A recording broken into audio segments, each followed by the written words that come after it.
जय श्री राम। जय जय श्री राम।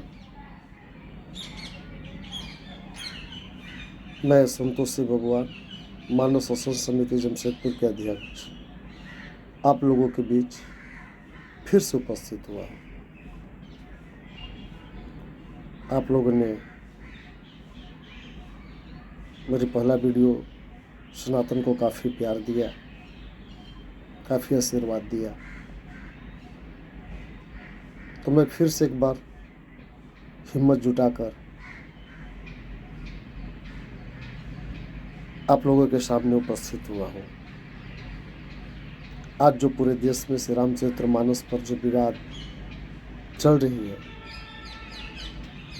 मैं उन सारे लोगों से प्रार्थना कर रहा हूँ, निवेदन कर रहा हूँ कि आप सबसे पहले उस विवाद को बंद कीजिए, क्योंकि महान कवि तुलसीदास जी की प्रतिभा के किरणें न केवल हिंदू समाज और भारत बल्कि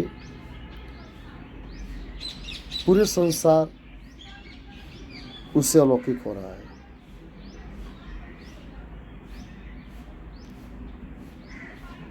उनकी रचना श्री रामचरितमानस आज भी विवादों के अंधकार में पड़ा हुआ है।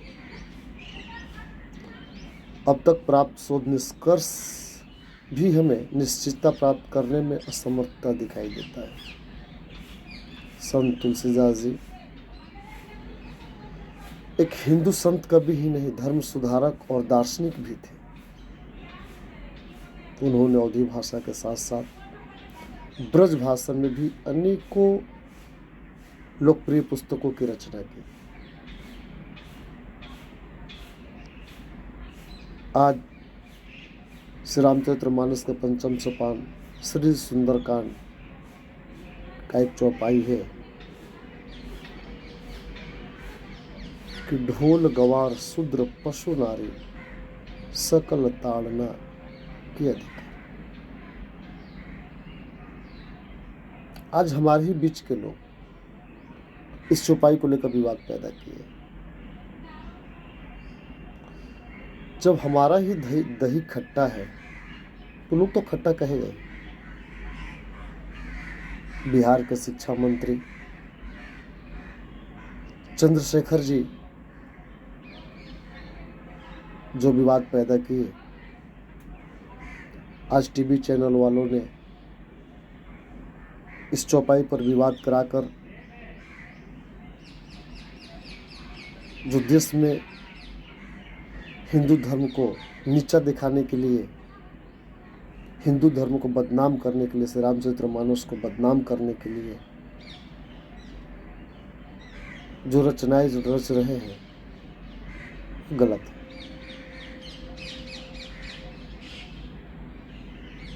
श्री रामचंद्र जी का जहाँ जन्म हुआ अयोध्या यूपी में पड़ता है, और वही के सपन नेता स्वामी प्रसाद मौर्य ने श्री रामचरितमानस को बैन लगाने की आज बात कहते हैं। धिक्कार है ऐसे हिंदुओं को पर जो अपने ही धर्म पर विवाद पैदा कर रहे हैं। आज मुझे बहुत ही शर्म आती है। एक कहावत है, जल गगरी छलकत जाए।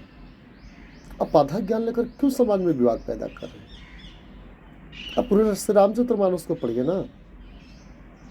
संत तुलसीदास जी जो 7 कांडों की रचना की है, कितने सरलता से उसमें सारे कांडों में दोहा, चौपाई, छंद, सोरठा का बहुत ही सूक्ष्मता से विवरण किए हैं।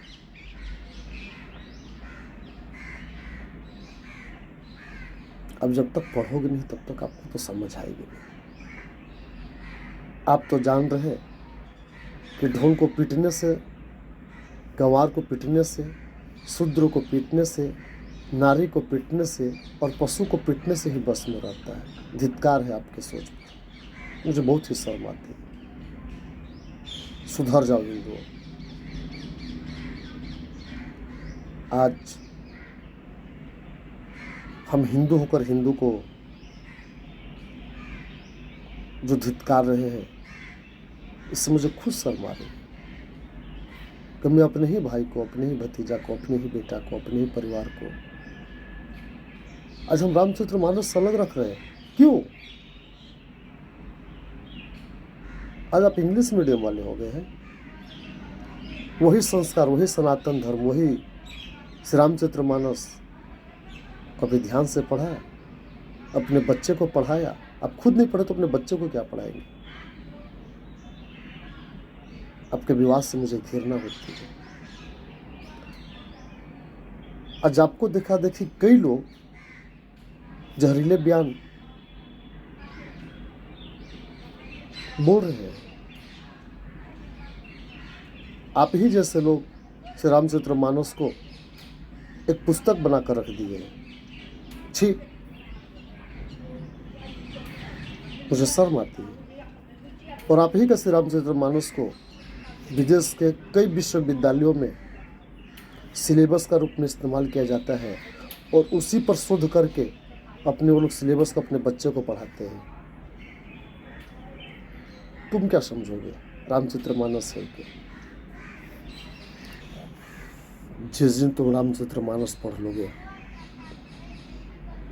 उस दिन तुम्हें ज्ञात हो जाएगा कि मुझे कैसे रहना चाहिए। बिंदु जी लिखते कि हमें इस धर्म पर चलना सिखाते रोज रामायण, सदा शुभाचरण करना सिखाते रोज रामायण। कहाँ गया आचरण? आज अपने बच्चे को टिंकल टिंकल सिखाते, आज अपने बच्चे को इंग्लिश मीडियम में पढ़ाकर इंग्लिश के पोएम सिखाते हैं, पश्चिमी सभ्यता की ओर अपने बच्चे को ले जा रहे हैं। और रामचरितमानस को आप नर क्यों ढके रहे? आपको नहीं मालूम कि रामचरितमानस में क्या लिखा गया है? अब फिर ठीक से पढ़िए रामचरितमानस को। उसको त्याग से स्टार्ट किया गया है। दशरथ नंदन कौशलेंद्र मर्यादा पुरुषोत्तम भगवान श्री रामचंद्र जी अपने छोटे भाई भरत के लिए पूरे अयोध्या उनको देकर वन चले जाते हैं। और जब भरत जी ननिहाल से अयोध्या आते हैं और भाई को नहीं देखते हैं तो बंधु बांधवों माताओं के साथ वन में जाते हैं मिलने के लिए। और उस अयोध्या को फिर से श्री राम को देकर उनके चरणों में अपने जीवन बिताने की बातें कहते हैं। जब दशरथ नंदन कौशलेंद्र श्री रामचंद्र जी जब वन की ओर जा रहे थे तो उनके मार्गदर्शक के रूप में निषाद राज थे, मित्र के रूप में किंवट थे, कोल भील थे। माता सेवरी के जूठे बैर खाकर उन्होंने उनको गले लगाया। तुच्छ बंदरों को भरत से भी बड़ा अपना भाई समझा। आप में है यह भावना? आप हमारे धर्म को नीचा दिखाकर विवाद पैदा करना चाहते हैं?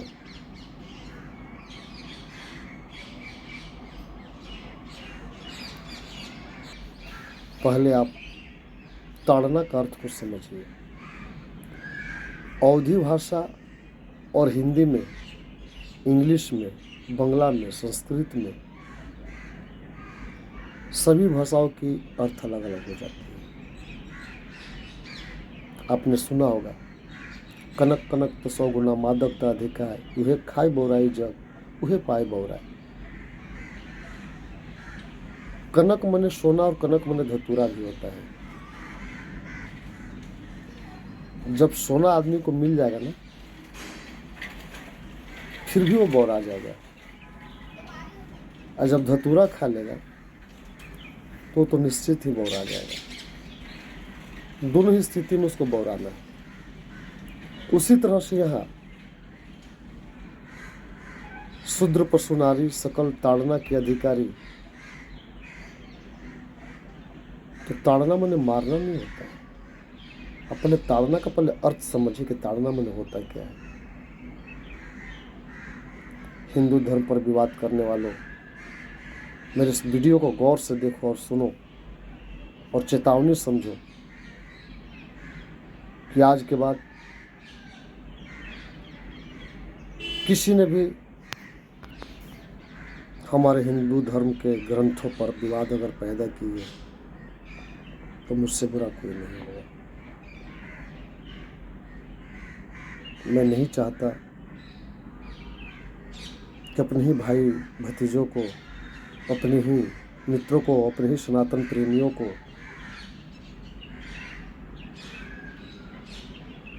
हम कोर्ट में घसीटे। अगर आप में है हिम्मत तो मुझसे डिबेट कीजिए। श्री रामचरितमानस के बारे में आप क्या जानते हैं? श्री रामचरितमानस का एक चौपाई का जो अर्थ है, आपको उसका अर्थ बताना बहुत ही मुश्किल हो जाएगा।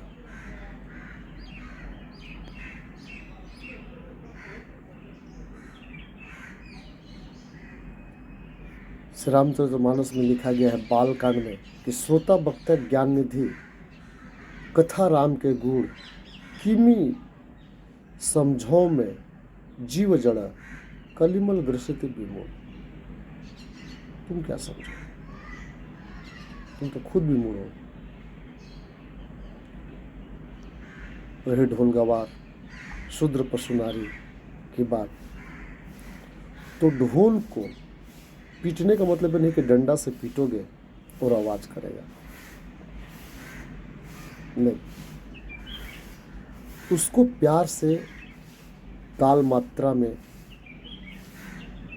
अगर अपनी उंगली को उस पर चलाओगे तो राग प्रकट करेगा, तभी आपको आनंद मिलेगा। डंडा पीट देने से आपको आनंद नहीं मिलेगा। उसको बजाने के लिए लोग कई कई वर्षों तक गुरुओं के शरण में रहकर ताल मात्रा को सीखते हैं, तब बजाते हैं, और तब आपको आनंद आता है कि ढोल को कैसे बजाना चाहिए। जब पीटने से ही बजता तो कोई भी पीट लेता है।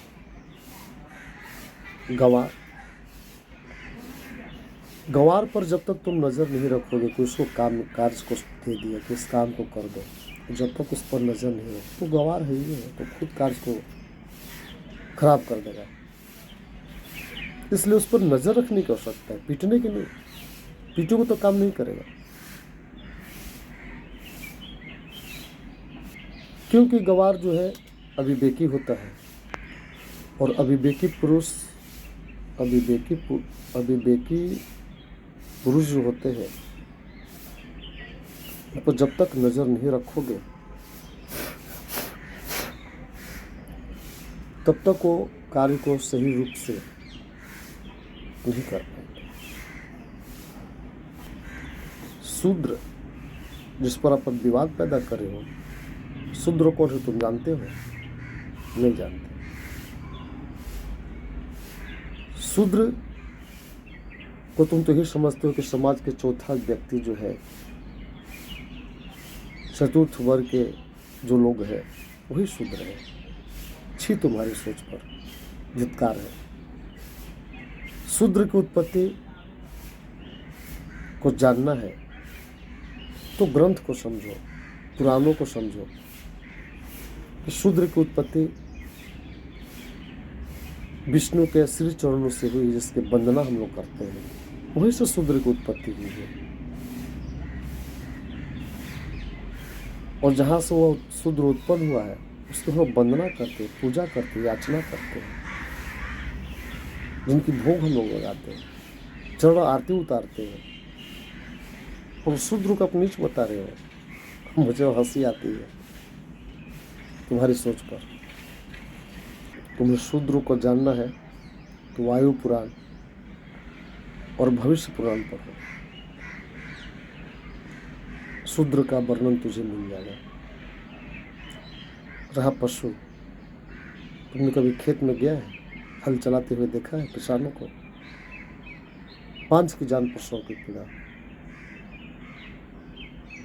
तुम तो राजनीतिक रोटियां सेकते चल रहे हो, तुम क्या जानोगे कि किसान होता क्या है। जब किसान हल चलाता है ना, तो छोटे डंडों के सहारे अपने दोनों बैल को अरिए आओ, बाएं चल, डंडा से हल्का उसको सटाकर उसको मार्ग दिखाता है कि यहाँ से चलना है, ऐसे चलना है, इस खेत को ऐसे जुताई करना है। अगर वो मारने लगे तो बैल भी दुख कर भाग जाएगा। और जिस नारी को तुम बात कर रहे हो, जिसे तुम सिर्फ हवस का शिकार समझ रहे हो, तुम्हारी सोच पर मुझे शर्म आती है। अरे तुम्हें समुद्र मंथन नहीं जानते हो? समुद्र मंथन से 14 रत्नों की प्राप्ति हुई थी। शंख, इरावत, अमृत, विष। इसके बाद उसमें एक नारी भी थी। नारी भी उस 14 रत्नों में से एक रत्न नारी भी है। उससे तुम पिटने की बात करते हो, प्रताड़ना की बात करते हो।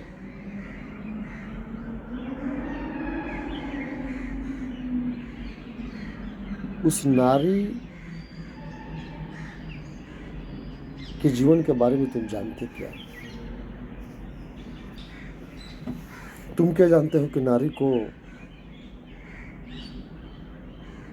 ताड़ना करके काबू में रखा जा सकता है? तुम ही सोच रहे हो। नहीं, नारी एक रत्न है।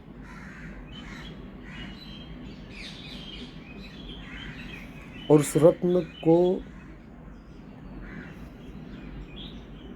ताड़ना माने उसको उस पर नजर रखना है कि हमारा रत्न कोई लेना नहीं। आज अगर नारी बस में कोई रखता, नारी पर कोई काबू पा पाता, तो लक्ष्मीबाई जैसी वीरांगनाएं पैदा नहीं होती। आज जो तुम देश में रह रहे हो ना, हम जिस देश में रह रहे हैं, हमारे लोग, हमारे संबंधी, हमारे कुटुंब जो इस देश में रह रहे हैं ना, वो नारियों की देन है। नारी जननी होती है, समाज की जननी होती है। और उस जननी को तुम पिटने की बात करते हो, उस जननी को ताड़ने की तुम बात करते हो। मुझे तो हंसी आती है तुम्हारे विवादों से। जब स्वतंत्रता संग्राम की जब लड़ाई लगी थी, तो भारत की पहली महिला कितूर की रानी चेन्नम्मा, झांसी की रानी लक्ष्मीबाई, बेगम हजरत महल, सरोजनी नायडू, एंटी बेसेंट, भिखाजी कामा, सुचेता कृपालिनी आदि अनेक वीरांगनाएं इस देश की लड़ाई में लड़ी। अगर रामचरितमानस की भी बात करोगे तो उसमें भी कई जो थी, वो राजा दशरथ के साथ देवासुर संग्राम में गई थी और रथ का सारथी स्वयं थी। जब रथ का पहिया निकल गया ना, तो कई अपनी उंगली काटकर उस चक्का के धूरा का रूप में इस्तेमाल की थी। और आज तुम नारी को ताड़ने की बात कर रहे हो।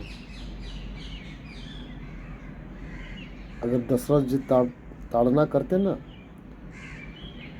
तो कौशल्या जी, कैकेयी जी सही सलामत उनको देवासुर संग्राम से जब मूर्छित हो गए थे तो बाहर नहीं ले जाते। नारी की जो उत्पत्ति है उसके बारे में तुझे बताना चाहता हूँ कि ब्रह्मा जी जब सृष्टि की रचना कर रहे थे, तो अपने दाहिने भुजा से मन्नू और बाएं भुजा से रानी शत्रुपा को उत्पन्न किए और इस जगत को सृष्टि के लिए भेजे थे। नारी जो है जन्मी होती है, उसकी इज्जत करना सीखो। तुम कभी अपने पत्नी के साथ, अपनी बहन के साथ, अपनी माँ के साथ, अपनी चाची के साथ, अपनी फुआ के साथ कहीं बाजार गए हो, कभी घूमने गए हो पैदल? जिस दिन जाओगे पैदल, उस दिन ताड़ना कर तुम्हें समझ में आ जाएगा।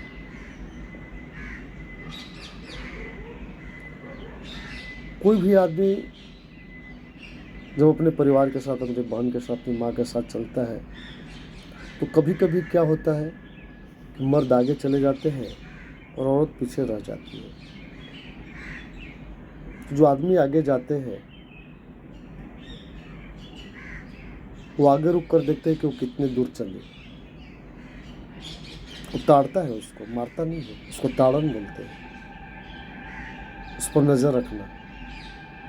नारी करत नहीं, आज से इस विवाद को बंद कर दो, ये तो मुझसे बुरा कोई नहीं होगा। जय श्री राम, जय जय श्री राम।